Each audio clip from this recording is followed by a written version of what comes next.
বাংলা ভাষা এবং বাঙালি এদের নিয়ে প্রচুর কথাবার্তা চলছে, ঝগড়াঝাটি চলছে, পার্টি চলছে এবং মানুষের মধ্যেও নানান কথা চলছে। সূত্রপাত আপনারা জানেন সবাই, দিল্লিতে কতগুলো মানুষকে ধরে তাদের ডাইরেক্ট বুঝতে পারেননি, সেখান থেকে এখানে চিঠি এসছে, এখানেও সেটা গণ্ডগোলের জায়গায় দাঁড়িয়েছে। তারপরে আলটিমেটলি শোনা যায় যে এরকম বিভিন্ন জায়গা থেকে বাঙালি তাড়ানো, তাদের উপর অত্যাচার এসব হচ্ছে এবং সেটা ভাষার কারণেই প্রধানত ধরে নিতে হবে, কারণ যে ভাষা তারা বোঝেননি, হয়তো সেটা রবীন্দ্রনাথের মতো সে ভাষা ভুলিয়ে গেছি। যাই হোক, সে ভাষা ভুলিয়ে গেছি মানে হচ্ছে যে বাংলার যে লিটারেরি ভাষা সেটা তো বাংলার সম্পূর্ণ পশ্চিমবঙ্গ এবং পূর্ববঙ্গ আমি যদি একত্রে ধরি তাহলে কারো অবস্থাই তেমন নয় যা থেকে একটা লিটারেরি ল্যাঙ্গুয়েজ পাওয়া যায়। শুদ্ধ প্রকৃত যে ভাষায় আমরা সাহিত্য রচনা করি কিংবা যে ভাষায় এখন কলকাতায় কথা বলছি, এই ভাষায় এ ভাষা তৈরি হতে অনেক সময় লেগেছে এবং সেই সময়টা তার যে স্ট্রাকচার বদল কিভাবে হয়েছে সেটা আপনারা ভাবতেও পারবেন না। এবং ভাষা, কবির বলেছিলেন ভাষা ভাষা বহতা নীর, অর্থাৎ চলে নদীর মতো, কোথা থেকে কি আসছে সেটা কেউ ভাবতে পারবেন না।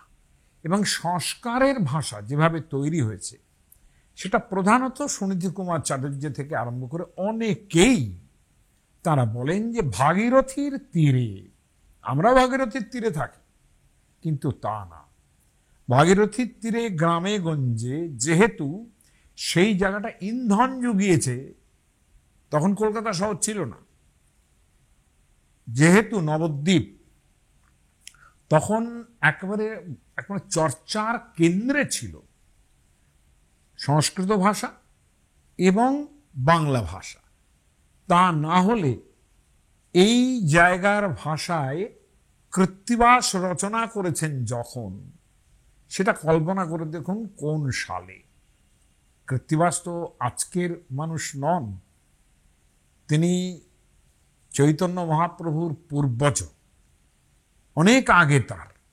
এবং সেই সময়ে তিনি যে রচনা করছেন কৃত্তিবাস, তার ভাষা শুনলে, তার ভাষা যদি এখানে ব্যাখ্যা করি একদিন, সে দেখবেন যে কতটা আধুনিক হতে পারে।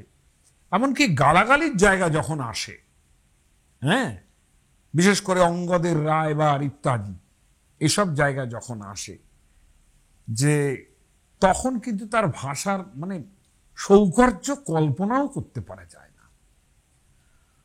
আর ভাগীরথী তীরে যেহেতু নবদ্বীপ, এই জায়গা থেকে সঙ্গে সঙ্গে কৃষ্ণনগর, শান্তিপুর এবং এদিকে গুপ্তিপাড়া, হুগলির ওই দিকটা একেবারে শেষ হচ্ছে যেখানে, সেখানে গুপ্তিপাড়া, এই চারটে জায়গার যে ধরনের সংস্কৃতি ছিল, গুপ্তিপাড়াতেও প্রচুর পরিমাণ টোল ছিল, বানেশ্বর বিদ্যালঙ্কারের মতো পণ্ডিত এখানে ছিলেন, জগন্নাথ তর্ক পঞ্চাননের মতো মানুষ এখানে ছিলেন, যদিও জগন্নাথ পঞ্চানন ত্রিবেণীর, কিন্তু কৃষ্ণনগরের সঙ্গে জগন্নাথ তর্ক পঞ্চাননের প্রচণ্ড যাতায়াত ছিল। এরা সংস্কৃতের মডার্ন মানুষ, তাদের সঙ্গে যোগাযোগ এবং সেখান থেকে বাংলা ভাষার উঠে আসা, সেইখানেই নাগরক বৃত্তিতে বাংলা ভাষা তৈরি হয়েছে বলে আমরা মনে করি।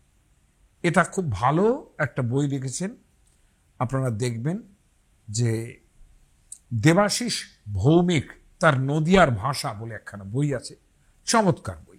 যাই হোক, সেখানে আপনারা তার নমুনা দেখবেন লিটারেরি ভাষা কিভাবে তৈরি হয়েছে। কিন্তু লিটারেরি ভাষাটা কোনো সাধারণ মানুষের ভাষা নয়, এবং এটা মানতে হবে যে সাধারণ মানুষের ভাষা থেকেই কিন্তু এই যে এতগুলো ডায়ালেক্ট, তার থেকেই কিন্তু আলটিমেটলি একটা লিটারেরি ভাষা তৈরি হয়েছে। তাদের থেকে শব্দ নিয়েছে, চলতি শব্দ নিয়েছে, সেখান থেকে নিয়েই কিন্তু একটা ডায়ালেক্ট তৈরি হয়েছে। এবং আর একটা কথা বলে রাখি, একই সঙ্গে প্রথমেই বলে রাখি যে আমার ভাইয়ের রক্তে রাঙানো 21শে ফেব্রুয়ারি, এটা যারা বলেন তাদের প্রতি আমার নমস্কার রইল। নিশ্চয়ই তারা খুব বড় কাজ করেছেন বাংলা ভাষাকে ওই জায়গায় দাঁড় করিয়ে। কিন্তু তাদের ভাইরা, অর্থাৎ আমরা যারা পশ্চিমবঙ্গে আছি এখন, ভাষা আন্দোলন তারা আগে শুরু করেছিল। বাংলা ভাষার জন্য যে আন্দোলন তৈরি হয়েছিল, সে আন্দোলন করেছিল কিন্তু আদিবাসী জঙ্গলমহল থেকে সেই ভাষা আন্দোলন তৈরি হয়েছিল। সেই খবরটা আপনাদের জানাবো আজকে। এবং তাতে বুঝবেন যে বাংলা ভাষার আন্দোলনের পেছনে আমাদের জঙ্গলমহলের কতটা অবদান আছে। তারা বাংলাটাকে, বাংলা ভাষাকেই কিন্তু আশ্রয় করে তারা আন্দোলন করেছিল। এটা পরে জানাচ্ছি আপনাদের। কিন্তু লিটারারি ভাষা যে কিভাবে সাহিত্যের ভাষা, আমরা কলকাতায় যেভাবে কথা বলছি কিংবা এখন অন্যান্য টাউনশিপে যেভাবে কথা বলি, তাও সব টাউনশিপে নয়, উত্তরবঙ্গে গেলে টাউনশিপেও এই ভাষা চলে না। হ্যাঁ, সেইখানে দাঁড়িয়ে ভাষা কিভাবে একটা প্রবাদ বাক্যের মধ্যে দিয়েও বোঝানো যাবে যে কি করে একটা স্থান আর একটা স্থানকে খেয়ে ফেলেছে। আপনারা ভোলা ময়রার নাম শুনে থাকবেন, বিখ্যাত ভোলা ময়রা, যিনি ময়রা ভোলা হরুর চেলা, বাগবাজারের ওই। কিন্তু অনেকেই বলেন উনি গুপ্তিপাড়ার মানুষ। এই বিষয়ে মতভেদ আছে, কিন্তু গুপ্তিপাড়ার পাশেও অনেক পণ্ডিতই আছে। তো তিনি, আপনি অ্যান্টনি ফিরিঙ্গির সিনেমাতেও এই জায়গাগুলো পাবেন। তার মধ্যে একটা লাইন হচ্ছে যে গুপ্তিপাড়ার গিন্নি ভালো, ভালো তার চোপা, শান্তিপুরের শালি ভালো, ভালো তার খোপা।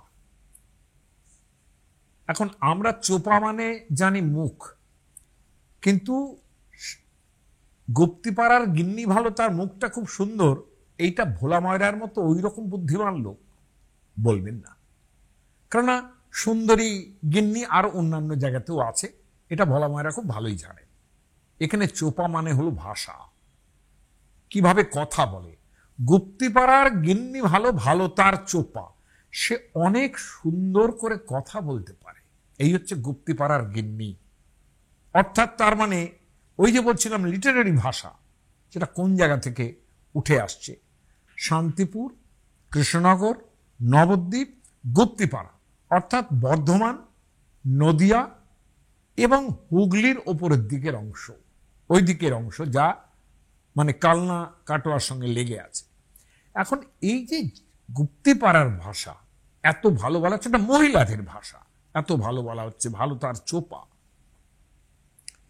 এইটা চেঞ্জ হচ্ছে কিভাবে দেখুন, মানে প্রভাবটা পরিবর্তিত হচ্ছে কিভাবে দেখুন। এটা দেবাশিস ভৌমিকের বইতেই আমি পেয়েছি, যদিও ভোলা ময়রারটা আমি নিজেই বললাম, যেহেতু আপনারা সকলেই ওটার সঙ্গে পরিচিত থাকবেন অ্যান্টনি ফিরিঙ্গির সিনেমার দৌলতে।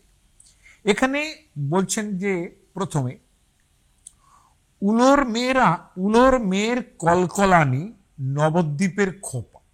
ভাবো, তার মানে নবদ্বীপের অংশটা মোর সিভিলাইজড। খোপা দিয়ে কিন্তু অন্য কিচ্ছু বোঝাচ্ছে না। একটা বাড়ির মহিলারা ভালো করে খোপা বাঁধছে, এটা কিন্তু দেখার মতো জিনিস। এটা কিন্তু নাগরিক সমাজকে রিপ্রেজেন্ট করে। দ্বিতীয় যেটা বলছিলাম যে নবদ্বীপের খোপা মিনস সিভিলাইজড, এই জিনিসটা শব্দের মাধ্যমে কে কিভাবে কথা বলছে তাকে সিভিলাইজড বলা বা না বলা, এই জিনিসটা সবচেয়ে ভালো পাবেন বার্নার্ড শর পিগম্যালিয়ন নাটকে। যারা মাই ফেয়ার লেডি দেখেছেন তারা বুঝতে পারবেন। এনিহাও, আমি সে প্রসঙ্গ আসবো দু একবার হয়তো। এখন উলোর মেয়ের কলকলানি মানে খুব বেশি কথা বলে, প্রচুর উলোর মেয়েরা কথা বলে। উলা মানে কিন্তু বীরনগর, অর্থাৎ সেও কিন্তু ওই কৃষ্ণনগর, শান্তিপুর, নবদ্বীপ এই জেলাতেই, নদিয়া জেলাতেই। উলোর মেয়ের কলকলানি, নবদ্বীপের খোপা, গুপ্তিপাড়ার নথ নারানি, মানে এতটাই তারা নাগরিক সমাজের মধ্যে মেয়েরা প্রসঙ্গ হয়ে উঠেছেন যে নথ নারায়ণীর ব্যাপারটা আসছে, মানে বেশ মানে অন্যান্য পুরুষদের সঙ্গেও বেশ কথা বলেন আর কি। তারা এতটাই ভালো কথা বলেন যে নাগরিকতার দিকটা তার উপরে চাপছে। কিন্তু এখানে চেঞ্জ করে গেল শান্তিপুরের চোপা, অর্থাৎ শান্তিপুরের লোকেরা খুব ভালো কথা বলে। ভোলা মায়রার গুপ্তিপাড়ার চোপা, তারপরে দেখছেন চেঞ্জ হয়ে এসছে শান্তিপুরের চোপা। এবার তৃতীয় প্রবাদটা বলি, উলোর মেয়ের কলকলানি, শান্তিপুরের খোপা। খোপাটা চেঞ্জ হয়ে গেল, অর্থাৎ সিভিলাইজড জায়গাটা শান্তিপুর। নদের মেয়ের নথ নাড়া, সম্পূর্ণ নদিয়াকেই কিন্তু একটা নাগরিক বৃত্তি সম্পন্ন জায়গা পৌঁছচ্ছেন, যেখানে মহিলারাও নথ নেড়ে কথা বলে। তারপরেই হলো কলকাতার চোপা। তার মানে কলকাতা আলটিমেটলি, এই যে সময়ের বিভাগটা বোঝার চেষ্টা করুন, কলকাতা ভালো কথা বলে, এটা আলটিমেটলি কিন্তু সিটি সেন্টার্ড হয়ে গেল, যে ভাষায় আমরা এখনো কথা বলছি। আমি বিবর্তনটা বোঝানোর চেষ্টা করলাম। কিন্তু ভাগীরথী তীরের, অর্থাৎ শান্তিপুর, নদিয়া, কৃষ্ণনগর, নবদ্বীপ, গুপ্তিপাড়া, এই অঞ্চল থেকেই কিন্তু লিটারারি ভাষা তৈরি হয়েছে। কিন্তু আমার বক্তব্য কিন্তু এখানে নয়, লিটারারি ভাষা নিয়ে মোটেই নয়। যে সামগ্রিকভাবে, যে সামগ্রিকতার মাধ্যমে ভাষা তৈরি হয়েছে, তার দিকে আগে নজর দেওয়া দরকার। কেননা এই গ্রামগুলো যদি না থাকতো, তাহলে এই ভাষা তৈরি হতে পারত না। এবং এটাও তো খেয়াল করতে হবে যে আগে আমরা বঙ্গ বলতে কোনোভাবেই পশ্চিমবঙ্গকে বুঝতাম না। বঙ্গ বলতে পূর্ববঙ্গ, এবং শুধু তাই নয়, পূর্ববঙ্গেরও নিচের দিকটা, সেটা হচ্ছে বঙ্গ। মহাভারতে বঙ্গের উল্লেখ আছে, কিন্তু সেটা একেবারেই খুব প্রমিনেন্ট উল্লেখ মোটেই নয়। কিন্তু বঙ্গাধিপতি তিনিও দ্রৌপদীকে বিবাহ করার জন্য ছুটেছিলেন, এ খবর মহাভারতে আছে। অন্তত এইটুকু সাহস ছিল, এটার জন্যই আমি কৃতজ্ঞ। সেটা কিন্তু পূর্ববঙ্গের তলার দিক, একেবারেই পশ্চিমবঙ্গের কিছু নয়। তার পরবর্তীকালে এই ওপর দিকটা, যেখানে ঢাকা আছে, তার নাম ছিল দবাক। সমতট মানে মোটামুটি এগুলোর হরিসেনের প্রশস্তির মধ্যেও আছে, গুপ্তকালের মধ্যে, গুপ্তকাল অর্থাৎ সমুদ্রগুপ্তের সময়কার যে হরিসেনের প্রশস্তি, তার মধ্যে এটা পাওয়া যাবে। যে সমতট, দবাক, এই সমস্ত শব্দ পাওয়া যাবে, অর্থাৎ পূর্ববঙ্গের এই অঞ্চলগুলো পাওয়া যাচ্ছে। এটা কিন্তু সমতট বলতে কিন্তু ওই পাবনা, তারপরে এই দিকের দিনাজপুরের খানিকটা, এই সব জায়গাগুলোকে সমতট বলা হতো। শ্রীহট্ট আলাদাভাবে তার নাম ছিল, এবং তার ভাষা নিয়ে আলাদাভাবে চিন্তা ভাবনা ছিল। এবং চৈতন্য মানে চৈতামৃতে, চৈতন্য ভাগবতে দেখা যাবে যে শ্রীহট্টিয়া মানে সেখানে মহাপ্রভুর মাতামহরা থাকতেন আর কি। মাতামহ অর্থাৎ সচিমাচার দিকটা থাকতেন। সেইখানকার ভাষা নিয়ে চৈতন্য মহাপ্রভু ব্যঙ্গ করছেন, এরকমও দেখা গেছে। ব্যঙ্গটা একেবারেই রসিকতা ছিল। যাই হোক, মাতামহের জায়গা, মামাবাড়ি বলে কথা, ব্যঙ্গ ট্যাঙ্গ একটু করতেই পারে। যাই হোক, এই মামাবাড়ির জায়গা বলে একটু তার এইসব হয়েছে। তাই বলে ভাববেন না যে উনি এখন বাঙালি বিদ্বেষী ছিলেন, কিংবা এটা খুব বোকা বোকা ভাবা হয়ে যাবে। কারণ লিটারেচার না বুঝে শুধু শব্দ ধরে নেওয়া তো কোনো বুদ্ধিমানের কাজ নয়। কিন্তু যাই হোক, বঙ্গদেশের এই অবস্থা। আর এই যে আপনারা পশ্চিমবঙ্গের যে দিকটা বুঝতে পারছেন, সেটা প্রধানত রাঢ় এবং শুম্ভ এই অঞ্চল ছিল। রাঢ় এবং শুম্ভ। আর বরেন্দ্রভূমি যেটা ছিল, সেটা উত্তরবঙ্গের নাম খানিকটা, এবং তার সঙ্গে মানে এই খানিকটা জোড়া সমতটে, এইরকম জায়গা হচ্ছে বরেন্দ্রভূমি। তার মানে স্পেসিফিক্যালি বাংলা আপনি কিন্তু তখনও পাচ্ছেন না। অন্তত যখন নবদ্বীপে বখতিয়ার খিলজি এসে আক্রমণ করছেন, তখনও পাচ্ছেন না। তার মানে বাংলা নামটা তখনও কিন্তু হয়নি পুরো বাংলাটার নাম।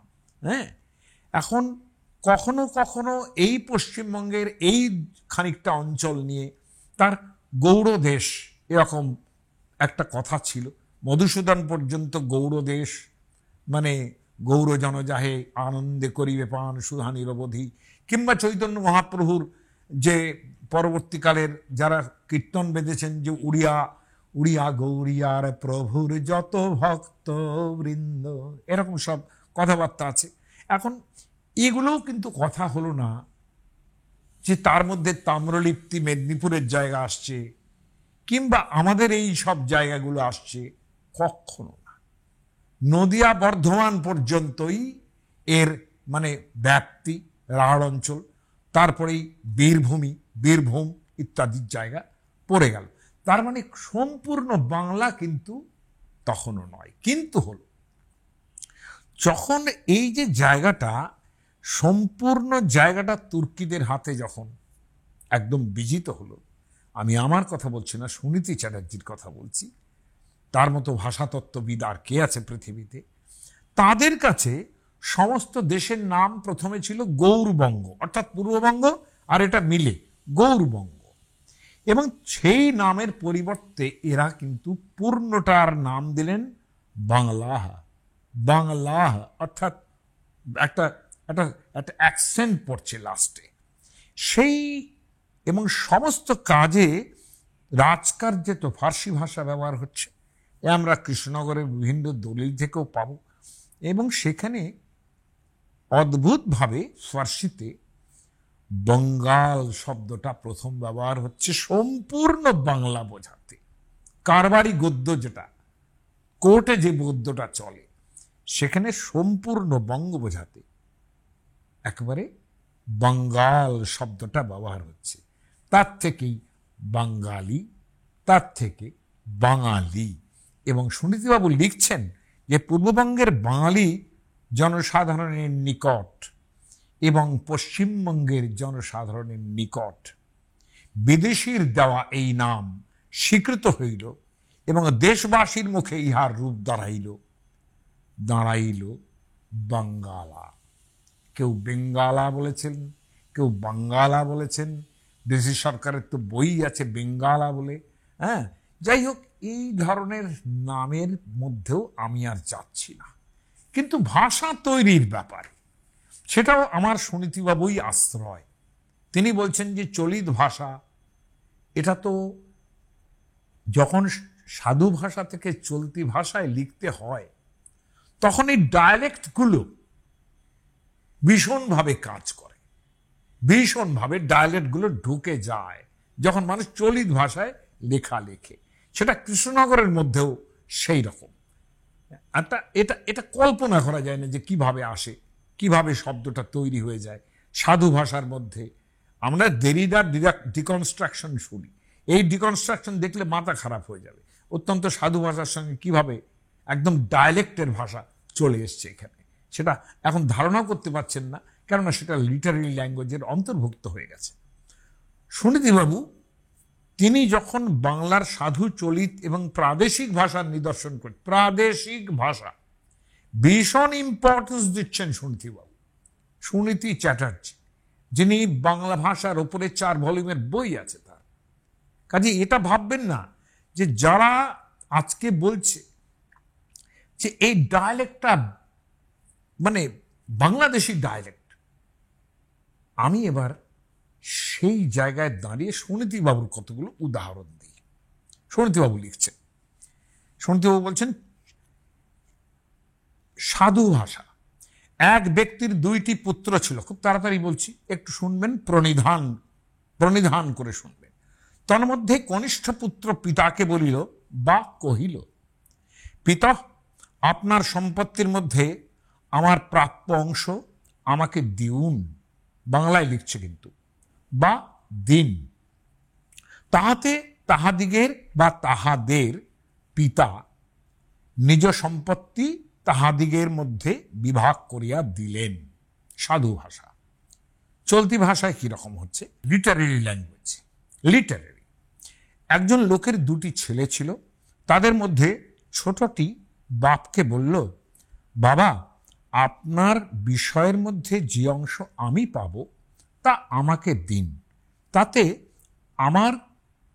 তাতে তাদের বাপ নিজের বিষয় আশয় তাদের মধ্যে ভাগ করে বেঁটে দিলেন। ভাগ করে জায়গায় বেঁটে দিলেনও বলতে পারে। চলিত লিটারারি ভাষা। সঙ্গে সঙ্গে সুনীতিবাবু কিন্তু একেবারেই অবহেলা করছেন না, যেহেতু তিনি ভাষাতত্ত্বেরই পণ্ডিত। তিনি বলছেন এই ভাষাটা প্রাদেশিক ভাষাতে কিরকম হবে। কেন উদাহরণ দিচ্ছেন? এটা নিশ্চয়ই প্রয়োজন আছে, তা না হলে এটা বলতেন না। প্রাদেশিক ভাষা প্রথমে বলছেন ঢাকা, মানিকগঞ্জ। চিন্তা করুন, চলে গেলেন কোথায়? যাদের বাংলাদেশি বাংলাদেশি বলে বলা হচ্ছে তাদের ভাষা তো বাংলা ভাষা, তাই না? এবং যারা ভাষা আন্দোলন করে, যে আন্দোলন সাকসেসফুল করে বিশ্বে সারা ফেলে দিয়ে সমস্ত বিশ্বে এখন ভাষা দিবস পালিত হয়, সেই ভাষার নাম কিন্তু বাংলা। তারা কিন্তু বাঙাল বলে বলেননি, বাংলা। কাজেই এই জায়গায় দাঁড়িয়ে ঢাকা মানিকগঞ্জের উদাহরণ দিচ্ছেন আমাদের সুনীতি চ্যাটার্জি। বলছেন ওই যে লাইনটা, এক ব্যক্তির 2টি পুত্র ছিল, কিংবা একজন লোকের 2টি পুত্র ছিল, চলিত ভাষায় ঢাকা মানিকগঞ্জে কিভাবে বলবে? একজনের 2টি সাওয়াল আসিল, তাগো মধ্যে সর্দি তার বাপেরে কইল, বাবা, আমার ভাগে যে বৃত্তি বেশাত পড়ে তা আমাদের দেও। তাতে তাগো বাপে তার বিষয় সম্পত্তি তাগো মধ্যে বাইটটা দিলেন। এই ঢাকা মানিকগঞ্জ। প্রাদেশিক ভাষা মানভূম মানে পুরুলিয়া অঞ্চল, বাংলা ভাষার কথা বলছেন কিন্তু সুনীতি চ্যাটার্জি। আমি মানভূমটার কথায় পরে আসব। আগে প্রাদেশিক ভাষা চট্টগ্রাম। উনি কিন্তু নদিয়ার ভাষা বলছেন না ডায়ালেক্ট হিসেবে। উনি কিন্তু উত্তরবঙ্গের ভাষার কথাও বলছেন না সুনীতি চ্যাটার্জি। উনি কিন্তু বীরভূম বাঁকুড়ার কথাও বলছেন না, যদিও এদেরও নিজস্ব ডায়ালেক্ট আছে। বাঁকুড়ায় যদি নিজেরা নিজেদের মধ্যে কথা বলে বাঁকুড়ার লোকেরা, আপনি বুঝতে পারবেন না। মুর্শিদাবাদের লোকেরা যদি নিজেদের মধ্যে একদম চলিত ভাষায় কলোকুয়ালি কথা বলে, আপনি বুঝতে পারবেন না। ওদের কথা বললেন না। যেখানে বেশি বুঝতে না পারার জায়গা, সুনীতিবাবু সেটা উল্লেখ করছেন। এবং অবধারিতভাবে পশ্চিমবঙ্গ পূর্ববঙ্গ নির্বিশেষে এটা লক্ষ্য করার মতো। প্রাদেশিক ভাষা চট্টগ্রাম, ওই একজন লোকের 2টি ছেলে ছিল, অজ্ঞা মানুষের 2 পোয়া আসিল, তার মধ্যে সরুয়া তার বারে কইল, বারে, বা মানে কিন্তু বাবা, বারে কইল, বাজি, ওনার সম্পত্তির মধ্যে যে অংশ আই পাইয়ম, ওরা আই পাইয়ম, আই খাইয়ম এরকম আমি পাই আর কি, আই পাইয়ম হেন আরে দেওক। তখন তারার বাপ তারার মধ্যে নিজের সম্পত্তি ভাগ করে দিল না। প্রাদেশিক ভাষা কোচবিহারের কথা বলছেন। একজনা মানুষের 2 কোনা বেটা আসিল, তার মধ্যে ছোটজন উহার বাপক কইল, বা, আবার বাবা নয়, সম্পত্তির যে হিস্সা মই পাইয়ম তাক তমক দেন। তাতে তার মাল মাত্রা দোনো বেটাক বাটিয়া সিরিয়া দিল। এবার আমি মানভূমের অর্থাৎ পুরুলিয়া অঞ্চলের যারা জঙ্গল মহলে থাকে তাদের বাংলাটা উল্লেখ করছেন। কেন? এখান থেকেই ভাষা আন্দোলন শুরু হয়েছিল। বাংলা ভাষার জন্য আন্দোলন প্রথম শুরু হয়েছিল এই অঞ্চলে মানভূমে, যেখানে প্রচুর পরিমাণ হিন্দিভাষী লোক থাকতেন। সে কথায় পরে আসছে। মানভূম, এক লোকের 2টা বেটা ছিল, 2টা, খেয়াল করে দেখুন, 2টা বেটা ছিল। তাদের মধ্যে ছোট বেটা তার বাপকে বললে, বাপ হে, তোমার দৌলতের যা হিস্সা আমি পাবো তা আমাকে দাও। এতে তাদের বাপ আপন দৌলত তাদের মধ্যে বাখরা করে দিলে। খেয়াল করুন, দৌলত শব্দটা ব্যবহার হচ্ছে, কোন ভাষা থেকে এটা আসছে? ধন দৌলত। দৌলত খেয়াল করবেন, একদম কিন্তু তাদের ভাষা, যাদের অসম্মান করি আমরা আজকে। হ্যাঁ, এবং আর একটা জিনিসও খেয়াল করার দরকার, হিস্সা। দৌলতের যা হিস্সা আমি পাবো পর্যন্ত কোনো সমস্যা নেই, কিন্তু দৌলতের যা হিস্সা, এ তো হিন্দিতে আপনারা প্রচুর পাবেন, পুরানা হিস্সা। এই যে হিস্সা, অংশ, ছোট বেটা, কোথাকার ভাষা এগুলো? এই যে মানভূম, এই যে ডায়ালেক্ট, এটা দেখার মতো একটা জিনিস, যার থেকে পূর্ণ ভাষা তৈরি হয়। এগুলো ঘৃণ্য নয়। আমি মানভূমের কথায় পরে আসছি, কিন্তু আমি লোভ সামলাতে পারি না। যখন সেই বয়সে বার্নার্ড শ পিগম্যালিয়ন পড়েছিলাম, তিনি ফনেটিক্সের অধ্যাপক প্রফেসর হিগিন্স, হ্যাঁ, তিনি একটা জায়গায় একটা অপেরা দেখে ফিরছে সবাই, সেখানে বেশ বাইরে ভিড়েছে, প্রচণ্ড বৃষ্টি এসে গেছে, এবং একজন সম্ভ্রান্ত মহিলা তার মেয়েকে নিয়ে দাঁড়িয়ে আছেন, আর একটি ছেলে, যে বোধহয় ওর মেয়ের পেছন পেছন গুড়গুড় করছে, তাকে বলেছেন যে তুমি একটা ক্যাব ভাড়া করে নিয়ে এসো। সে পারছে না, এই নিয়ে কথাবার্তা হচ্ছে। তার মধ্যে একটি মেয়ে, ওই ছেলেটি দৌড়তে গিয়ে, ওই যে ছেলেটি ক্যাব ভাড়া করতে যাচ্ছে, সে দৌড়তে গিয়ে, অতি প্রেমে দৌড়তে গিয়ে এই মেয়েটার গায়ে ধাক্কা দিয়েছে এবং কতগুলো ফুল পড়ে গেছে। এই অবস্থায় মেয়েটা বলছে, না দেন ফ্রেডি, লুক হু গোয়িং ডিয়ার।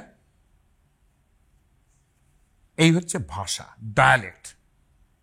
আপনারা যে ভাষা বুঝতে পারেন না, ইংলিশ বুঝতে পারেন না, এখানে ইংলিশ বুঝতে পারছেন কি?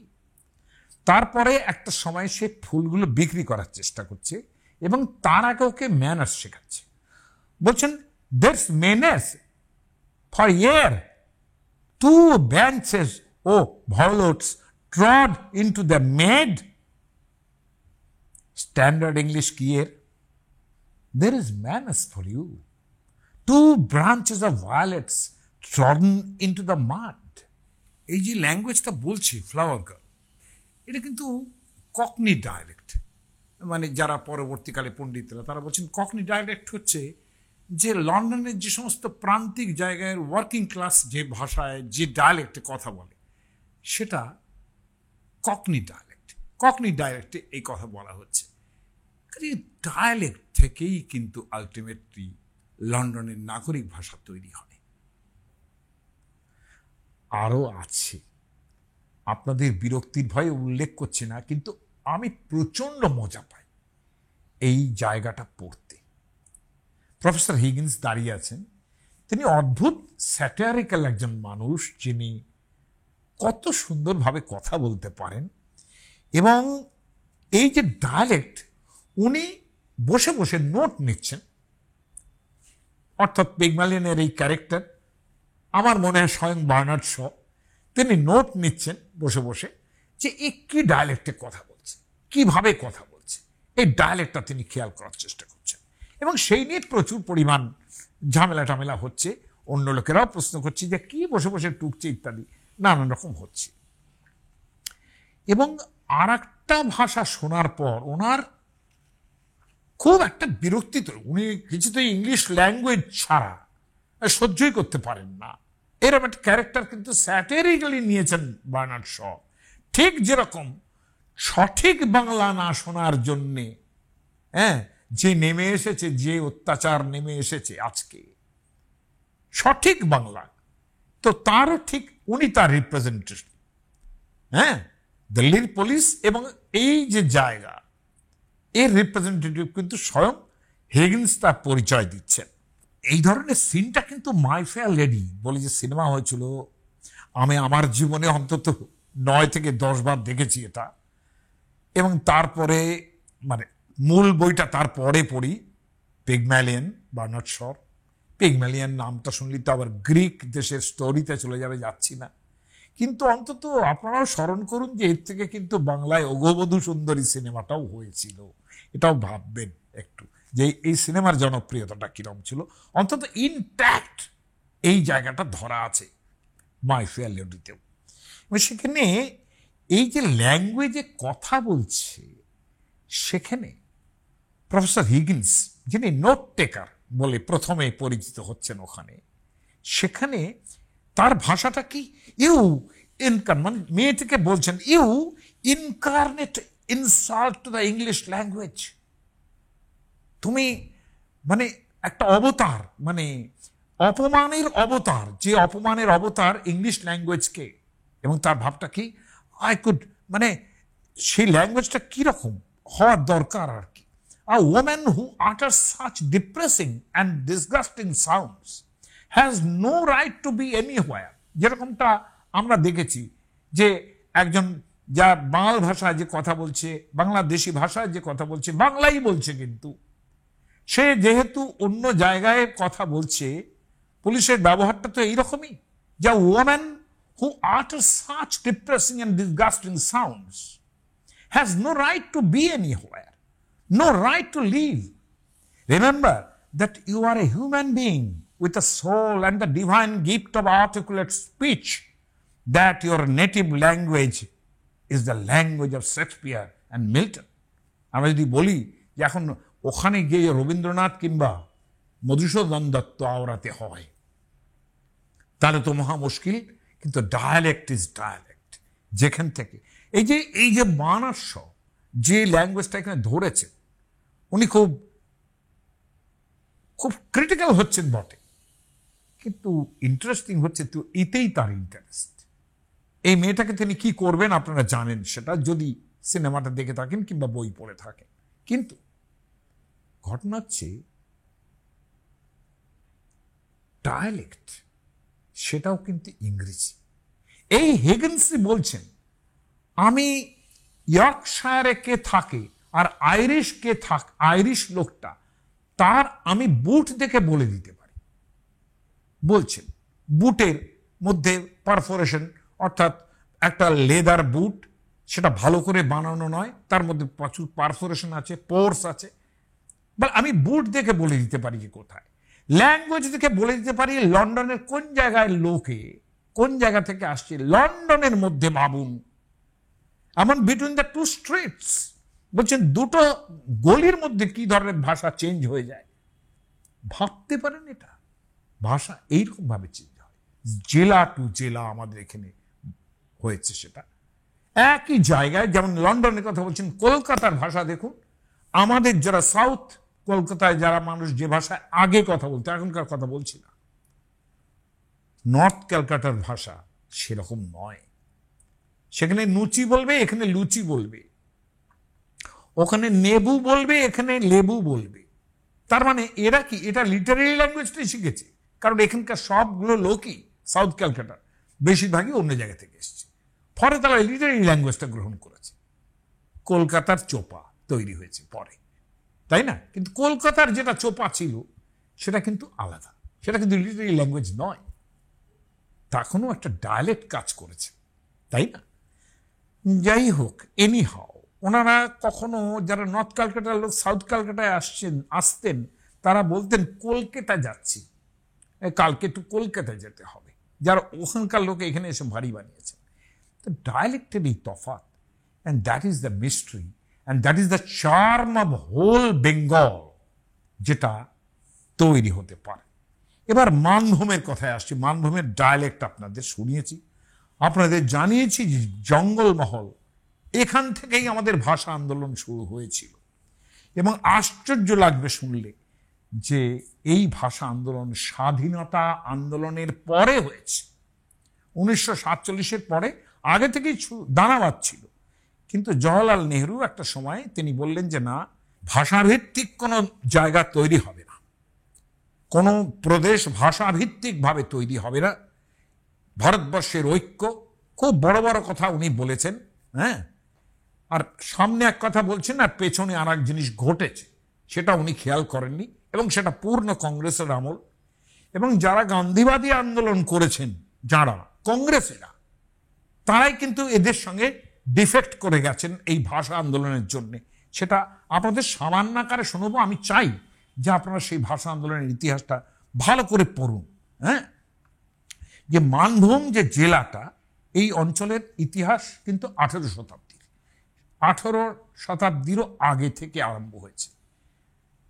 এই মানভূম যখন গঠন হয় তার আগে পাটকুম, বরভূম, শিখরভূম এবং তেলকুপি, এগুলো ছোট্ট জমিদারি, এগুলো একত্রীকরণ করা হয়েছিল এবং ইস্ট ইন্ডিয়া কোম্পানি এসে তারা নানান রকম শব্দে এগুলোকে ডাকতে থাকে। 1773 খ্রিস্টাব্দে কি হলো, পাঞ্চেত আলাদা হলো। পাঞ্চেত, ভাবুন একবার, পাঞ্চেত ড্যাম যাকে আমরা বলি, সেও কিন্তু এখানেই ছিল। 1805 খ্রিস্টাব্দে জঙ্গলমহল তৈরি করলো। 1833 খ্রিস্টাব্দে মানভূম, এই 3 ভাগে ভাগ করা হলো।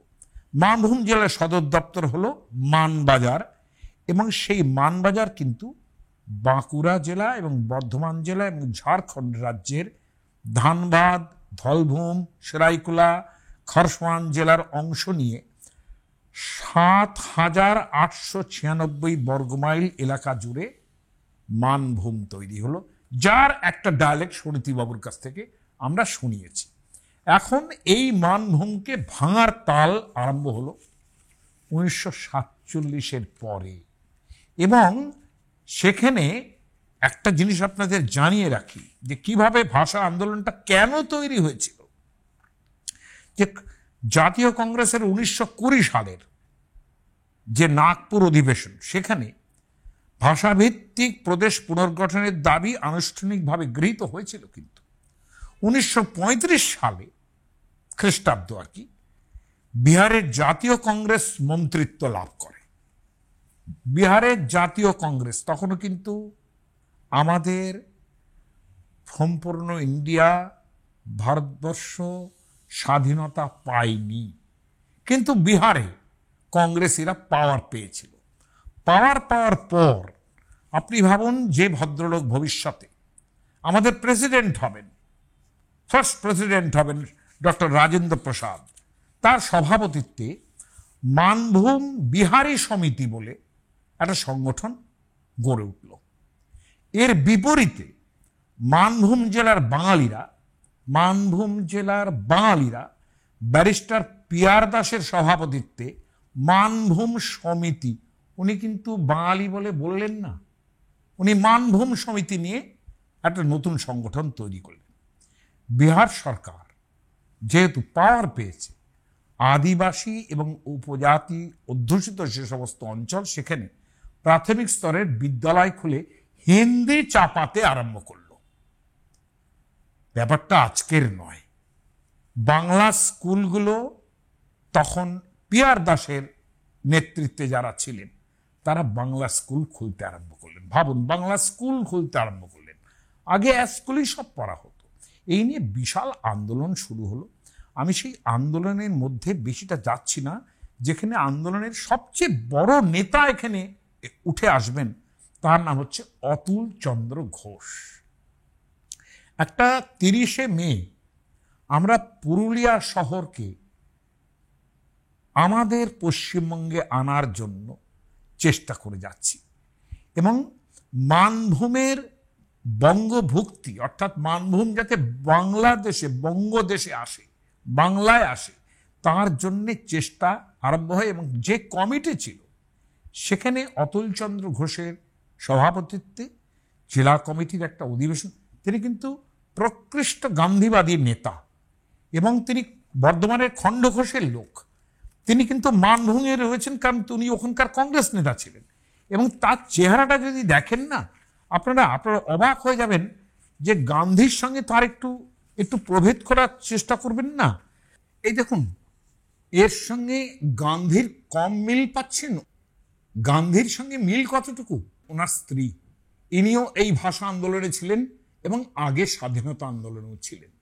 এই অতুলচন্দ্র ঘোষ এবং লাবণ্যপ্রভা দেবী, এরা কিন্তু 55 এবং 43 এই ভোটের ফারাকে হেরে গেলেন এবং তারপর অতুলচন্দ্র ঘোষ 37 জন লোক নিয়ে একটা একটা কমিটি গঠন করলেন এবং সেটা কিন্তু ওই ভাষা সুরক্ষা সমিতির জন্যই আর কি তৈরি করলেন, লোকসেবক সংঘ। আমি ভাষা আন্দোলন আমরা করেছি এটা আগে বোঝার চেষ্টা করুন।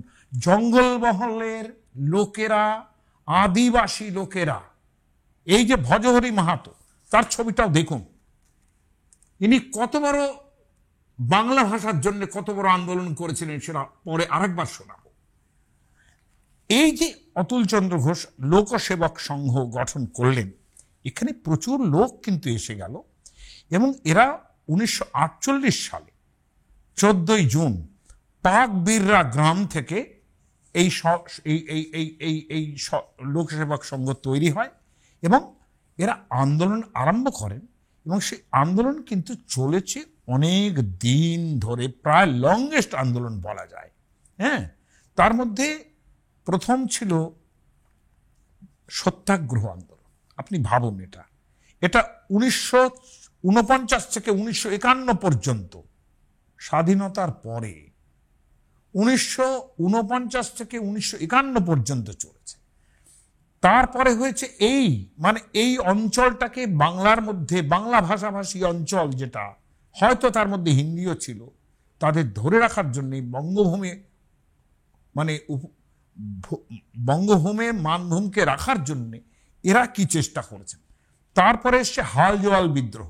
অবাক হয়ে যাবেন যে হাল জোয়াল বিদ্রোহে বিহার সরকার তারা কি করলেন, যে কৃষির যে জিনিসগুলো, হাল জোয়াল মই, এই এই জিনিসগুলো যন্ত্রপাতি বিক্রি বন্ধ করে দিলেন। এরা আবার চাষিদের স্বার্থে আবার এইসব কৃষির যন্ত্রপাতি অন্য জায়গা থেকে এনে বিক্রি করতে আরম্ভ করলো। কিভাবে বিদ্রোহটা তাদের করতে হয়েছে এবং তাদের যন্ত্রণা কত সহিত হয়েছে ভাবো। তারপরে হয় Tusu Satyagraha. This is very very important. Tusu Satyagraha যারা বাংলা ভাষার জন্য আন্দোলন করেছে, বারংবার বলছি, ডায়ালেকটিক্যাল জায়গা, কিন্তু মানভূম কিন্তু ডায়ালেকটিক্যাল জায়গা। সুনীতি চ্যাটার্জির উদাহরণ থেকে সেটা দেখিয়েছি, আরেকবার শোনাতে চাইলে আরেকবার শোনাব। কিন্তু বাংলা ভাষার দাবিতে এই লোকসেবক সংঘের সত্যাগ্রহ শুরু হয় সেখানে ঝালদা, পুরুলিয়া, সাঁতুরির জনসভায় পুলিশের ভয়ঙ্কর রকমের উৎপাত শুরু হয়ে যায় এবং এরা কি করেন যে এরা প্রচুর পরিমাণ টুসু গান, ভাবুন, যেটা ভাদু টুসু আপনারা জানেন, তারা ভাদু টুসু গান আরম্ভ করে ভাষার জন্যে, টুসু গান আরম্ভ করে ভাষার জন্যে। এবং এখানে যে আন্দোলন ঘটেছে সেখানে রাঘব চর্মকার বলে একজন মারা যান, তিনি চামার জাতীয়, তিনি বাংলা ভাষার জন্য আন্দোলন করছেন, তিনি কিন্তু মারা যান। এবং 1948 সালের 48 সালে এ রাজ্যের মানুষদের হিন্দি চাপিয়ে দেওয়ার যে চেষ্টাটা হয়, সেটা কি পরিমাণ হয়েছিল সেটা কল্পনা করতে পারবেন না। এবং এই তৃতীয় পর্যায়ের যে টুসু আন্দোলন, সেটা ওই 48 সালের 27 জানুয়ারি থেকে 8 ফেব্রুয়ারি পর্যন্ত চলেছিল। এবং সেখানে আমি শুধু একবার দেখাবো আপনাদের যে মার্চ মাসে, 1954 সালের মার্চ মাসে টুসু সত্যাগ্রহ যেটা হচ্ছিল, সেটা দমনের জন্য নিরাপত্তা আইনে 5টা টুসু দলের 40 জন সত্যাগ্রহী এবং লোকসেবক সংঘের অতুল্যচন্দ্র ঘোষ, লাবণ্যপ্রভা ঘোষ এবং এদের সমস্ত, অশোক চৌধুরী সাংবাদিক ছিলেন, ভজহরি মাহাতো যার ছবি দেখালাম, তিনিও বন্দী হয়েছিলেন। কেন? তাদের সবচেয়ে বড় দোষ ছিল যে তারা টুসু গানে মানভূম, বাংলা, এই জিনিসটা তারা তৈরি করেছিলেন এবং 2250 কপি এই টুসু গানে মানভূম পুলিশ বাজেয়াপ্ত করে। এটা ভাবতে পাচ্ছেন? এবং ওরা আন্দোলন নিয়ে কিভাবে এসেছেন কলকাতায় হাওড়া ব্রিজের উপরে, সেই কালের ছবি দেখুন, সেই কালের ছবি হাওড়া ব্রিজের উপরে। এরকম আমি বলছি শুধু এই টুসু গান মানভূমের জন্যে টুসু গান, মানভূম ডায়ালেক্ট, বাংলার ডায়ালেক্ট আপনারা শুনেছেন, সুনীতি চ্যাটার্জির তৈরি ডায়ালেক্ট আপনারা শুনেছেন। সেই মানভূমের লোক, সেখানে হিন্দি ভাষী তো অনেক ছিল। সেখানে কি জিনিসটা দাঁড়ালো, যে কমিটি রাজেন্দ্র প্রসাদ তৈরি করে তিনি ভারতবর্ষের প্রেসিডেন্ট তৈরি হয়ে গেলেন। তারপরে ভারতবর্ষ স্বাধীন হলো, বিহার রাজ্য বিহার রাজ্যের মতো হলো। তারা এই পরিমাণ মানভূমের ওপরে, মানভূমের মানে পুরো দখল পাওয়ার জন্যে বাড়ি ভাঙচুর করেছে, এই সমস্ত মানুষদের লোকসেবক সংঘের সম্পত্তি লুট করেছে, মহিলাদের উপর অত্যাচার করেছে, এবং পুলিশি অত্যাচারের সঙ্গে সঙ্গে বিহার সরকার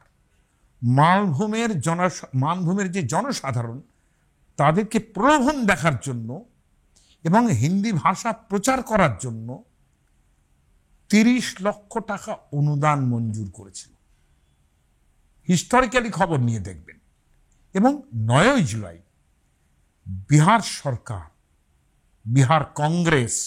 বিহার কংগ্রেস বলা ভালো, তাদের নেতা বিনোদানন্দ ঝায়ের নেতৃত্বে পুরুলিয়ার বান্দোয়ান, বিখ্যাত জায়গা, এই বান্দোয়ান এখানে কল্যাণ সমিতি সভায় একদম প্রচার করা হলো বিহারি কংগ্রেস তারা मानभूम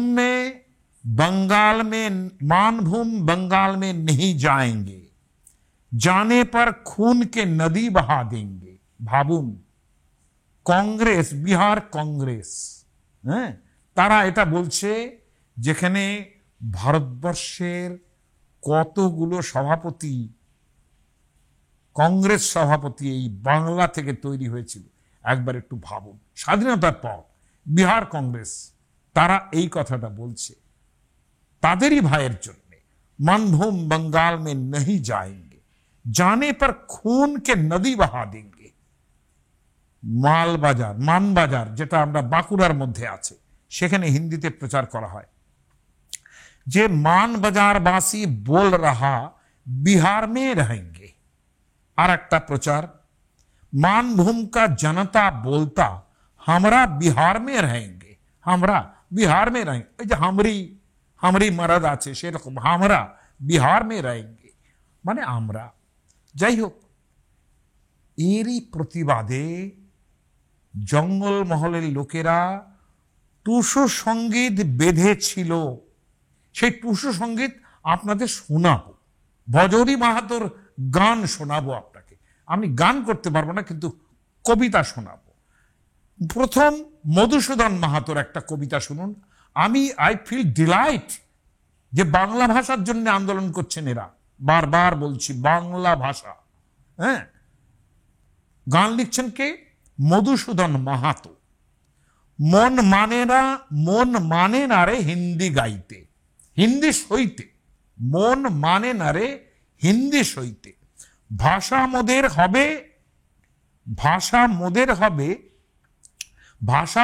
হরে নিল হিন্দিতে। মন মানে না রে হিন্দি সইতে, ভাষা মোদের হরে নিল হিন্দিতে। মাতৃভাষা হরে যদি আর কি মোদের থাকে রে। মাতৃভাষা, বাংলা ভাষাকে মাতৃভাষা বলছেন। তাই মধু বলে মাতৃভাষার, ওই যে ওনার নাম মধুসূদন মাহাতো, উনি পদাবলীর মতো করে বলছেন, তাই মধু বলে মাতৃভাষার ধ্বজা হবে বহিতে। আর একটা টুসু গান শুনুন। এই গানটা বিখ্যাত, ভজহরি মাহাতো যিনি গ্রেপ্তার হয়েছিলেন বাংলা ভাষার জন্য, তার কথাটা শুনুন। এটা আমি সর্বশ্রেষ্ঠ কবিতা বলে মনে করি ভাষা আন্দোলনের জন্য। ভজহরি মাহাতো লিখছেন, তোরা রাখতে লারবি ডাং দেখাই। আশ্চর্য হবেন শুনলে, ডাং মানে জানেন তো? ডাং মানে হচ্ছে লাঠি। এবং আরো আশ্চর্য হবেন শুনলে যে এই ডায়ালেক্টটা কোথায় চলে এসছে, যখন আমরা ডাঙ্গুলি খেলি। ডাঙ্গুলি খেলাটা জানেন না এখন তো অনেকেই। একটা লম্বা লাঠির উপরে ছোট্ট একটা মানে কাঠ কিংবা বাঁশের ডগা এইটুকু রেখে মারতে হবে, সেটা যত দূরে গিয়ে পড়বে সেই পর্যন্ত আরেকজনকে পাঠাতে হবে। এই খেলাটা ছিল ডাঙ্গুলি খেলা। এবং পুরুলিয়াতে এই ভাষাটা, এই ডাঙ্গুলির নাম হচ্ছে টিক ডাং। ডাং, আমি ডাংটা ভীষণ ইম্পর্টেন্ট বলে মনে করছি। এই শব্দটা অরিজিন খুঁজে দেখবেন, যেটা বাংলা ভাষায় চলে এসেছে। তোরা রাখতে লারবি ডাং দেখাই, শুন বিহারি ভাই, তোরা রাখতে লারবি ডাং দেখাই। তোরা আপন স্বার্থে ভেদ বাড়ালি, বাংলা ভাষায় দিলি ছাই। ভাবুন, ভজরি মাহাতো বাংলা ভাষার কথা বলছেন, বাংলা ভাষায় দিলি ছাই। ভাইকে ভুলে করলি বড়, বাংলা বিহার বুদ্ধিটাই। ভাইকে ভুলে করলি বড়, বাংলা বিহার বুদ্ধিটাই। বাঙালি বিহারি সবাই এক ভাষাতে আপন ভাই। ভাবুন, ভজহরি মাহাতো। বাঙালিকে মারলি তবু বিষ ছড়ালি হিন্দি চাই। বাংলা ভাষার দাবিতে ভাই কোনো ভেদের কথা নাই। ভাবুন, ভাবুন আরেকবার। ভজহরি মাহাতো লিখছেন, বাংলা ভাষার দাবিতে ভাই কোনো ভেদের কথা নাই। এক ভারতে ভাইয়ে ভাইয়ে মাতৃভাষার রাজ্য চাই। বলেছিলেন না জওহরলাল নেহরু, মাতৃভাষায় রাজ্য রাখতে দেব না। মাতৃভাষাতেই সব জায়গায় রাজ্য তৈরি হয়েছে। ওনার বোধের অভাব ছিল।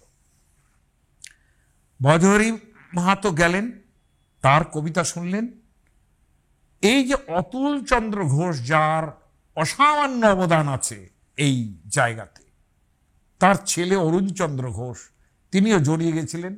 তিনি টুসু সঙ্গীত গেয়েছিলেন একটা, যার মধ্যে কিন্তু অনেকটাই বাংলা ভাষাই বেশি। আমার বাংলা প্রাণের ভাষা রে, ও ভাই মারবি তোরা কে ভাবে বাংলা ভাষা রে। তাহলে বাংলা ভাষার জন্য আন্দোলন করছেন, এটা বুঝে দেখুন। বাংলা ভাষা জায়গাটা কিন্তু ডায়ালেক্টিক্যাল, ডায়ালেক্ট, মানভূম। এই ভাষাতে কাজ চলেছে 7 পুরুষের আমলে। এই ভাষাতেই মায়ের কোলে মুখ ফুটেছে মা বলে। এই ভাষাতেই পর্চা রেকর্ড, এই ভাষাতেই চেক কাটা, এই ভাষাতেই দলিল নথি 7 পুরুষের হোক পাটা। পাটা পাটা দিতে হবে। দেশের মানুষ ছাড়িস যদি ভাষার চির অধিকার, দেশের মানুষ ছাড়িস যদি ভাষার চির অধিকার, দেশের শাসন অচল হবে, ঘটবে দেশে অনাচার। বিহারের কংগ্রেসীরা বাঙালিদের বিরুদ্ধে ষড়যন্ত্র করছেন। তার আর একটা ক্ষোভ, জগবন্ধু টাইটেলটা আমি ভুলে গেছি, তার একটা কবি, প্রাণে আর সহে না। হিন্দি কংগ্রেসের ছলনা, হিন্দি কংগ্রেস। দেখুন কিভাবে ডিভাইড তারা করেছিলেন বলেই এরাও করছেন। হিন্দি কংগ্রেসের ছলনা। ইংরেজ আমলে যারা গো করত মোসাবিয়ানা, মোসাহেবিয়ানা আর কি, মোসাবিয়ানা। তাহলে ভাবুন, ইংরেজ আমলে বাংলা কংগ্রেসের, বাংলাদেশে কংগ্রেসের, সর্বভারতীয় কংগ্রেসের ব্যাপারটা বাংলা থেকে তৈরি হতো একটা সময়। সে ডব্লিউ.সি. ব্যানার্জি হোক, নেতাজি সুভাষচন্দ্র হোক, যাকে হতে দেওয়া হয়নি, যাই হোক, কিন্তু জওহরলাল নেহরুকে হতে হলেও এখানে আসতে হয়েছে বাংলায়। হ্যাঁ, সেই কথাটা কিন্তু উল্লেখ করছেন, হিন্দি কংগ্রেসের ছলনা। ইংরেজ আমলে যারা গো করত মোসাবিয়ানা, এখন তারা হিন্দি কংগ্রেসী, মানভূমে দেয় যাতনা। এখন তারা হিন্দি কংগ্রেসী হয়েছে, মানভূমকে যাতনা দিচ্ছে। মানভূম বাংলা হিসেবে ধরা হচ্ছে। এখানকার ডায়ালেক্ট লোকেরা, ভজহরি মাহাতোর মতো লোকেরা বাংলা ভাষার জন্য আন্দোলন করছেন। আমি আর বেশি কথা বলবো না, কিন্তু ঘটনা হচ্ছে পুরুলিয়া শহর 1956 সালে সম্ভবত পশ্চিমবঙ্গে যুক্ত হয়েছিল, যেখানে ধানবাদ কিংবা ইত্যাদি আলাদা হয়ে গেছে, আমাদের জায়গা থেকে চলে গেছে। ধানবাদও এখানে আসার কথা ছিল, আসেনি। কিন্তু যারা টুসু গান গেয়েছিলেন, এই ভজহরি মাহাতো, এরা, এই অতুল চন্দ্র ঘোষ, এই অরুণ চন্দ্র ঘোষ, এই জগবন্ধু, এই মধুসূদন মাহাতো, তারা বাংলা ভাষার জন্য যে আন্দোলন করেছেন, সেটা ডায়ালেক্টের আন্দোলন, সেটা বাংলা ভাষার আন্দোলন। কাজেই ডায়ালেক্ট বলে বাংলাদেশি করবেন না। তারাও আমাদের মতোই বাংলা ভাষা বলে, আমরাও আমাদের মতো করে বাংলা ভাষা বলি, এবং dialect to dialect, district to district change হতে পারে, এবং তারা সবাই কিন্তু বাংলা ভাষাই বলছে, এটা মনে রাখতে হবে।